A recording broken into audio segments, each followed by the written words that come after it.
السلام علیکم ورحمۃ اللہ وبرکاتہ۔ وعلیکم السلام۔ سبھی ساتھی جو ہے بخیر عافیت ہوں گے، ان کے مزاج بھی خوب ہوں گے۔ پچھلے ہفتے جو ہے ہم لوگوں نے سورہ فیل کی تلاوت و ترجمانی سنی تھی اور کوشش کی تھی کہ اس کو سمجھا جائے۔ اصل میں یہ وہ چند صورتیں ہیں جو پچھلے ہفتے ہم نے بات کی تھی، بات رکھی تھی، اس میں یہ تھا کہ یہ چند آخری 10 صورتیں وہ ہیں جو شاید ہی کسی کو نہیں آتی ہو، یعنی الحمدللہ تقریباً سب کو آتی ہیں۔ ہم کو بچپن میں ہی اس کی تعلیم دی جاتی ہے اور نمازوں میں اکثر ہم لوگ جو ہے وہ انہی صورتوں کی تلاوت کرتے ہیں۔ اور کیا ہی اچھا ہو کہ اگر یہ جو صورتوں کی ہم تلاوت کرتے ہیں اور اس کے معنی اور مفہوم ہم کو سمجھ میں آ جائیں تو اس سے یقیناً اس بات کی امید کی جا سکتی ہے کہ اس سے ہماری نمازوں میں خشوع اور خضوع جو ہے وہ زیادہ پیدا ہو اور اس کی جو تاثیر، عبادت کی تاثیر اس سے ظاہر ہونے لگے۔ پچھلے ہفتے ہم لوگوں نے جو ہے سورہ فیل، الم تر کیف فعل، اعوذ باللہ من الشیطان الرجیم، بسم اللہ الرحمن الرحیم، الم تر کیف فعل ربک باصحاب الفیل الم یجعل کیدہم فی تضلیل وارسل علیہم طیرا ابابیل ترمیہم بحجارۃ من سجیل فجعلہم کعصف معقول۔ یہ سورہ فیل ہے اور جس کا ترجمہ اس طرح سے ہے کہ جس میں ایک واقعے کا پس منظر بیان کیا گیا تھا کہ کس طرح سے کعبے پر، خانہ کعبہ پر ایک لشکر جو ہے وہ چڑھائی کشی کر رہا تھا، لشکر کشی کر رہا تھا، ابرہہ کا لشکر، اور کس طرح سے اللہ تعالیٰ نے اپنے گھر کی حفاظت کیا۔ بہت ہی مختصر 4-5 مکالمے میں تمام باتوں کو کہہ دینا، پھر ایک پیچھے سے ایک تھاٹ کہ الم ترا، کیا تم نے نہیں دیکھا تھا کہ اصحاب فیل کا ساتھ کیا معاملہ ہوا تھا، کہ ہاتھی والوں، فیل کہتے ہیں ہاتھی کو۔ یہاں پہ بتانا ایک یہ بھی مقصد تھا کہ وہ اتنے آسان الفاظ ہیں تمام کہ ہم کو تقریباً معلوم ہے، اور خاص کر عرب ورلڈ میں رہنے کی وجہ سے اتنے آسان الفاظ ہیں کہ جو ہم کو سمجھ آ سکتے ہیں۔ کیا تم نے علم ترا، کیا تم نے نہیں دیکھا کہ اللہ تعالیٰ نے ہاتھی والوں کے ساتھ کیا معاملہ کیا تھا؟ اس کے پیچھے ایک تاریخی پس منظر ہے۔ وہ تاریخی پس منظر آٹومیٹکلی، کئی چیزیں ایسی ہوتی ہیں کہ جب کوئی ایک لفظ آپ کو بول دیا جاتا ہے تو اس سے بہت ساری باتیں آپ کو آٹومیٹکلی وہ پس منظر خود ہی سمجھ میں آ جاتا ہے۔ تو علم ترا کیف فعل ربک باصحاب الفیل، کیا تم نے ہاتھی والوں کے ساتھ کے معاملے کو نہیں دیکھا کہ ان کے رب نے ان کے ساتھ کیا معاملہ کیا تھا؟ علم یجعل کیدہم فی تضلیل، کہ ان کے ساری جو پلاننگز تھی جو ہاتھی والوں کی، اس کو اللہ تعالیٰ نے کیسے عقارت کر دیا تھا۔ علم یجعل کیدہم فی تضلیل وارسل علیہم، ارسل یعنی بھیج دینا ان پر، علیہم ان پر، طیور سے بنایا پرندے، ابابیل، ابابیل کے پرندے، ترمیہم کہ ان پہ رمی کرتے تھے، پتھر مارتے تھے۔ رمی اس پتھر مارنے کو کہتے ہیں جو دور سے کیا جاتا ہے۔ ترمیہم بحجارۃ، ہجرہ اسود پتھر، ترمیہم بحجارۃ، ان کے وہ پتھروں کو سے رمی کرتے رہے ان پر، کن پر؟ ہاتھی والوں پہ۔ ترمیہم بحجارۃ من سجیل، پکی ہوئی مٹی سے، فجعلہم کعصف، کہ ان کا حال ایسا ہو کہ بھوسا بنا دیا، ان کو اودھیڑ کر رکھ دیا گیا۔ یہ ایک چھوٹے سے انداز میں اللہ نے اتنی غور و فکر، پورا ایک منظر تھا کہ جو ہے ابرہہ کا لشکر آتا ہے اور کس طرح سے جو ہے وہ کعبے کے جو متولی اس وقت کے تھے وہ کس طرح سے بے بس تھے، اور پھر کس طرح سے اللہ تعالیٰ نے اپنے گھر کی خود حفاظت کی۔ ہاتھی ایک بڑے جانور کے مقابلے میں ایک چھوٹے ابابیل پرندے کے ذریعے اور ان کی چونچوں میں اور ان کے جو ہے پیروں میں دبے ہوئے ان چھوٹی کنکریوں کے ذریعے کس طرح، تو ایک مثال دی گئی کہ دیکھو اللہ تعالیٰ معاملات کو کیسے الٹتا پلٹتا ہے۔ ایک مثال دی گئی کہ اللہ تعالیٰ اپنے گھر کی کس طرح سے حفاظت کرتا ہے۔ تو اس کے بعد پھر جو ہے ان کو یاد دلایا گیا کہ جب ایسی خطرناک تم پر سچویشن آ گئی تھی تو تم لگے تھے صرف ایک اللہ کو یاد کرنے۔ اس وقت کسی نے نہیں بولا تھا میرے لات، منع، عزل، حبل، کسی کو کوئی یاد نہیں آیا، کہ سب کو جو یاد آیا وہ اللہ، وہ اللہ ہی ہے کہ جب کسی کی کشتی سمندر میں ڈوب رہی ہوتی ہے اور اس کو پوچھو تو وہ کیا کرتا ہے؟ وہ ایک اللہ کو یاد کرتا ہے، 10 بھگوانوں کو اور 10 خداؤں کو اس کو اس وقت نہیں یاد آتے۔ تو ایسے اللہ کی طرف اس کو بلایا جا رہا تھا۔ تو اللہ تعالیٰ یہ کہتا ہے کہ کیا تم اتنا جلدی بھول گئے کہ اصحاب فیل کا واقعہ ابھی بہت زیادہ عرصہ نہیں گزرا، اور یہ داستانوں میں تم اس کو بار بار سنتے ہو، بہت تازی داستان ہے اور تمہارے اندر مشہور ہے، اور تم نے اس کو کیسے بھلا دیا کہ ابھی چند سال پہلے کی بات تھی کہ پھر جو ہے تم اسے ایک اللہ کی طرف رجوع کرنے والے بنے تھے اور ابھی دوبارہ تم نے اس کو بھلا دیا، تو کہیں ایسا نہ ہو کہ اللہ تعالیٰ کوئی تمہارے لیے اس طرح کی، یہ اس میں سوچنے کا مقام تھا۔ خیر، یہ پچھلے ہفتے کا ایک ریویو تھا۔ آج کا جو ہمارا ٹاپک ہے یا آج کی جو ہماری سورت ہے وہ سورہ قریش ہے۔ اعوذ باللہ من الشیطان الرجیم، بسم اللہ الرحمن الرحیم۔ لیلاف قریش ایلافہم رحلۃ الشتاء والصیف فلیعبدوا رب ھذا البیت الذی اطعمہم من جوع وآمنہم من خوف۔ صدق اللہ العظیم۔ ساتھیو، اس میں ابھی ہم لوگوں نے سنا، ہم لوگ پڑھ رہے ہوتے ہیں اور گمان یہ کرنا چاہیے کہ تقریباً لوگوں کو اس کے معنی معلوم بھی ہوں۔ اگر معنی نہیں معلوم ہے، ہم لوگ امید کرتے ہیں کہ آج کے بعد اگر جب ہم اس سورہ کی تلاوت کریں گے اپنی نمازوں میں تو وہ پورا منظر اور اس کے پورے معنی اور مطالب ہمارے سامنے ہوں گے۔ لیلافی کو ایک دو الفاظ ہی مشکل ہے، باقی سارے کامن ہیں۔ لیلاف کہتے ہیں مانوس ہو جانا، راس آ جانا، دلوں کو مو لینا یا دل کے ساتھ اٹریکشن رکھ لینے والا۔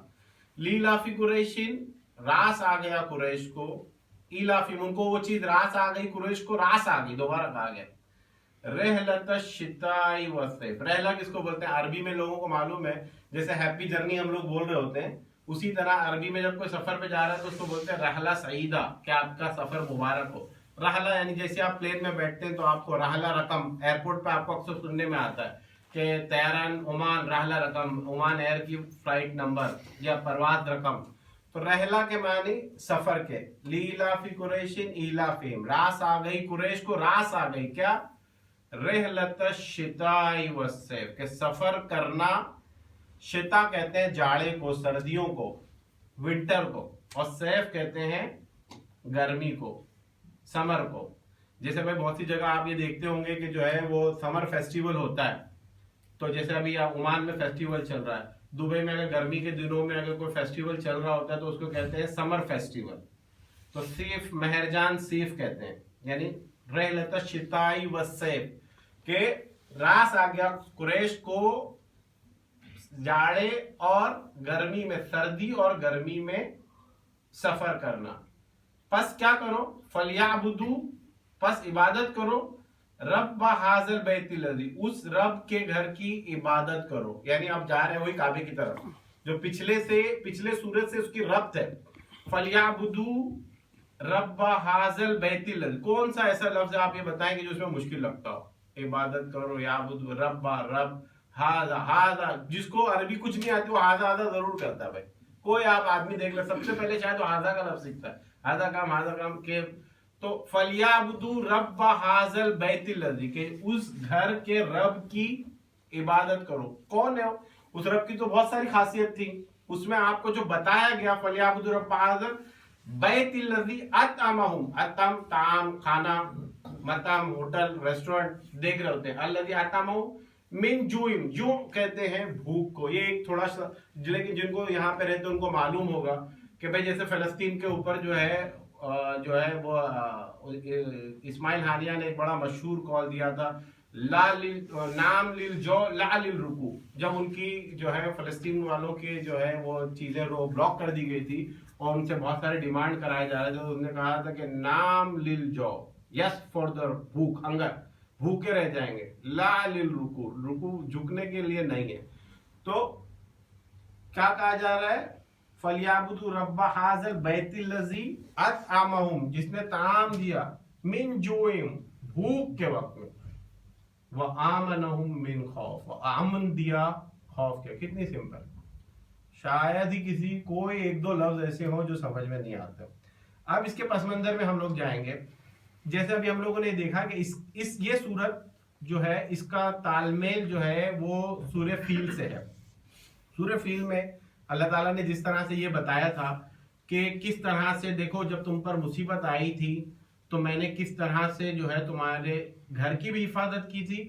اس گھر کی حفاظت میں ایک آپ یہ دیکھیں کہ کعبہ اگر ڈھا جاتا، خدا نہ خواستہ، اور حبشہ جو ہے ابرہا کا لشکر اگر غالب آ جاتا تو کیا ہونا تھا؟ پہلے تو کعبے کی عظمت ختم ہو جانی تھی۔ کعبے کے ذریعے کس کی عظمت اور کس کی چودراہٹ وہاں پہ تھی؟ قریش کی۔ سرداری وہاں پہ کس کی تھی؟ قریش کی۔ تجارت کے ایسے کس کے قافلے تھے کہ جس کو اس عرب کی ایسی فساد زدہ بستی میں جس کو امن حاصل تھا؟ قریش. یعنی اگر ان ادر ورڈز کعبہ ڈھا دیا جاتا تو قریش کی عظمت بھی ختم ہوتی. تو کعبے کی بحالی قریش کی عظمت کی بحالی ہے. سمپل سی بات ہے.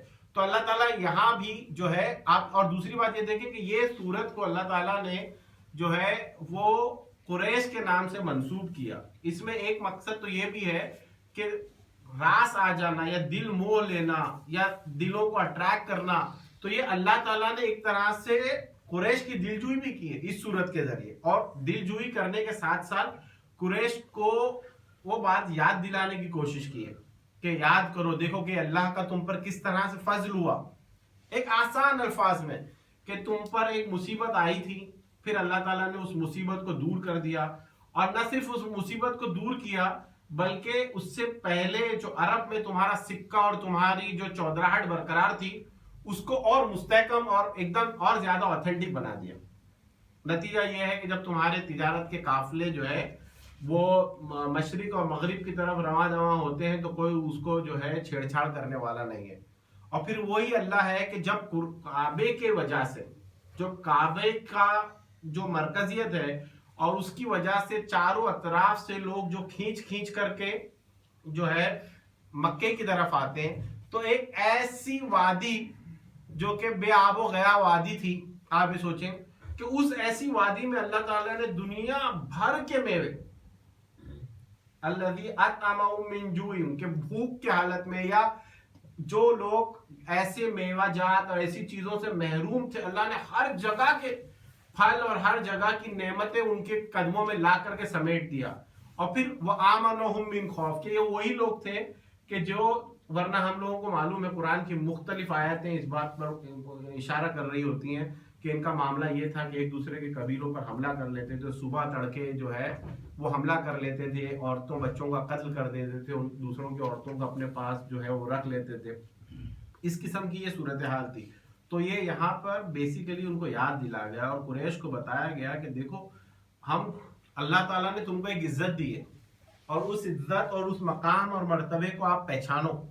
اور اگر تم نے اس مقام اور مرتبے کو بحال رکھنا ہے تو اس کے لیے تمہارے لیے ضروری کیا ہے کہ تم اس گھر کے رب کی عبادت کرو، تب جا کر کے اللہ تعالیٰ. اب آپ یہ دیکھیں کہ قریش کے تعلق، قریش جو ہے وہ یعنی یہ یقیناً اللہ کو محبوب قبیلہ تھا. تو یہی تو وجہ ہے کہ ہمارے نبی صلی اللہ علیہ وسلم کو اللہ تعالیٰ نے قریش میں پیدا فرمایا. کوئی معمولی بات نہیں ہے کہ قریش کے اندر اللہ کے نبی اور فرمایا. اللہ کے نبی صلی اللہ علیہ وسلم کی ایک حدیث ہے، قریش قادت الناس، کہ قریش کے قیادت لوگوں کی کس میں ہوگی؟ قریش میں ہوگی. مسلمانوں کا خلیفہ قریش میں سے آیا. ایک جگہ اللہ کے نبی صلی اللہ علیہ وسلم نے فرمایا کہ قیادت اگر قریش کے علاوہ کسی اور میں آ گئی تو پھر اس میں جو ہے نہ فساد ہوں گے. یعنی قریش کی قیادت پہ، ایک جگہ یہ بھی فرمایا قریش کی قیادت پہ لوگ جمع ہو جائیں گے.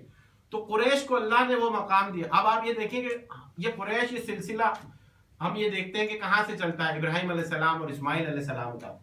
یہ وہ لوگ تھے جنہوں نے کعبے کو بنایا اور کعبے کی تعمیر کی. اس کے بعد جو ہے لوگ جوک در جوک وہاں جمع ہونا شروع ہوئے، وہاں پہ بستیاں اور آبادیاں ہونے لگی. پھر ایک وقت ایسا آیا کہ آہستہ آہستہ جو ہے وہ جو ہے اسماعیل علیہ السلام کی نسل جو ہے وہ مطلب شہرت سے دور رہ گئی اور ان لوگوں میں اتنی معروف نہیں رہی. پھر یہ جو قریش کے قبیلے کو جو جمع کرنے والا عرب کی بستی میں، جو آپ صلی اللہ علیہ وسلم کے جد اعلیٰ میں سے جو ہے قصہ بن قلاب، قصہ بن قلاب نے کیا کیا کہ وہاں پر پھر ایک نظام قائم کیا. بہت فہم و فراست والے تھے. انہوں نے باقاعدہ حاجیوں کو پانی پلانا اور اس جگہ کے نظام کو دوبارہ بحال کرنا شروع کیا. قصہ بن قلاب کے بعد ان کے دو بیٹے تھے. ایک بیٹے کا نام عبد مناف اور ایک عبد الدار. عبد مناف و عبد الدار. لیکن ہم یہ دیکھتے ہیں کہ یہ اللہ کی طرف سے ایسا ہوتا ہے کہ بھائی کچھ بیٹوں کو یا کچھ اولاد کو اللہ تعالیٰ بہت زیادہ خوبیوں سے نواز رہا ہوتا ہے. اسی طرح قصہ بن قلاب کے جو دو بیٹوں میں سے عبد مناف کو انہی کے دور میں کافی شہرت حاصل ہو گئی تھی. عبد مناف کی شہرت عبد الدار کے مقابلے میں کافی بڑھ گئی. نتیجہ یہ ہوا کہ آٹومیٹیکلی جو ہے کعبہ اور بیت اللہ کی سروسز، حاجیوں کو پانی پلانا اور حرم کے اطراف کے امور کو جو ہے نا اس کے انتظام کو سنبھالنا جو ہے وہ عبد مناف کے ہاتھ میں آ گئے. عبد مناف کے 4 بیٹے تھے, ایک ہاشم, ایک عبد شمس, ایک نوفل اور ایک مطلب. عبد جو ہے عبد مناف کے جو 4 بیٹے تھے, ہاشم, مطلب, عبد شمس اور نوفل. یاد رکھیں کہ یہ مطلب وہ آپ صلی اللہ علیہ وسلم کے دادا نہیں, آپ صلی اللہ علیہ وسلم کے دادا کا نام عبد المطلب تھا. یہ ان کے عبد مناف کے 4 بیٹے تھے, جس میں سے جو ہاشم ہے, ہاشم جو ہے وہ انہوں نے سب سے زیادہ شہرت پائی. آپ صلی اللہ علیہ وسلم کو ہاشمی بھی کہتے ہیں. وہ وہاں سے شہرت پائی. اصل میں ان کا نام ہاشم نہیں تھا, ان کا نام عمرو تھا. عمرو بن عبد مناف تھے. لیکن ہاشم وہ کیوں کہلائے؟ ہاشم کے کیا معنی؟ ہم لوگ یہ سنتے ہیں کہ نبی صلی اللہ علیہ وسلم ہاشمی ہے, ہاشمی. تو ہاشمی کیا ہے؟ ہاشمی اصل میں لفظ کہتے ہیں توڑنے والے کو, جو توڑتا ہے. کیا توڑتا ہے؟ وہ جو ہے عبد مناف کے جو 4 بیٹوں میں سے سب سے زیادہ جو قابل اور لائق اور فائق جو فرزند تھے, ہاشم. ہاشم یہ کرتے تھے کہ کعبے کو آنے والوں کو بڑی فیاضی سے کھانا کھلانا اور لوگوں کے لیے انتظامات کرنا. عرب کا ایک وتیرہ ہمیشہ سے رہا ہے کہ عرب بہت بڑے مہمان نواز ہوتے ہیں.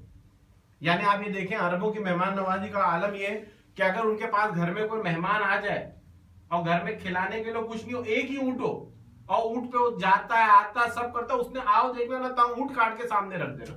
بھائی ایک آدمی کتنا کھائے گا؟ لیکن یہ عرب کی مہمان نوازی. ابراہیم علیہ السلام کا آپ واقعہ دیکھیں گے, پتا چلے گا کہ گھر سے باہر نکل کے ڈھونڈتے تھے مہمان کا. آج غور کرنے کا مقام ہے کہ بھائی ہم لوگوں میں سے کیا ہوتا ہے کہ اگر مہمان آ جائے تو کیسے تیوریوں پہ بل پڑتے ہیں, یا پھر ابھی یہ سچویشن ہوگی کہ مہمان نے آنے سے پہلے تو بتا ہی دینا ہے. بھائی نہیں بتایا تو پھر اس نے تو بڑا زیادتی کر لی. خیر واپس آئے ہم اس طرف کہ جو ہے ہاشم جو ہے بڑے مہمان نواز تھے, اور وہ سالن کے اندر سرید کہتے ہیں, سرید سالن کو, وہ سالن کے اندر